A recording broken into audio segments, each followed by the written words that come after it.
తలంపుల్లో పాపం, ఏమండి, మనస్సుల్లో పాపం, ఎన్నో సందర్భాల్లో కోపంతో మాటల్లో పాపం. పాపులం మనం. నువ్వు స్వతహాగా పాప అయినప్పుడు ఎదుటి వ్యక్తిని ఎందుకు పాపిగా పరిగణిస్తున్నావు? తప్పు. అలా నువ్వు చూడకపోతే అందరినీ ఎంత ప్రేమగా చూస్తావు? ఏడు, హాస్పిటల్కి వచ్చిన ప్రతి రోగిని డాక్టర్ అంటరాకూడదు, వీడిని అంటుకోకూడదు అని డాక్టర్ దూరంగా ఉంటే పేషెంట్ ఏమైపోతాడు చెప్పండి? పేషెంట్ బాగుపడాలంటే డాక్టర్ ఏం చేయాలి? వైద్యుడు ఏం చేయాలి? దగ్గరికి వెళ్ళి వైద్యం చెయ్యాలి. అలా వైద్యం చేసే వైద్యుడే యేసుక్రీస్తు ఈ సమాజానికి. ఆ యేసుక్రీస్తు వైద్యుడు దగ్గర బోధన నేర్చుకున్న వైద్యులు అండి మనమంతా. ఎవరు? We are all Christians. మనమంతా క్రైస్తవులుగా క్రీస్తు దగ్గర విద్యాభ్యాసం చేసిన వాళ్ళం. ఏమి నేర్చుకున్నాం? క్షమించడం నేర్చుకున్నామా? నేరాలు మోపడం నేర్చుకున్నామా? నేరాలు మోపడమే మనకిష్టం.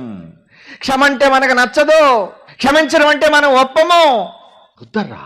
క్రైస్తవులు కదా మనకు తగదు.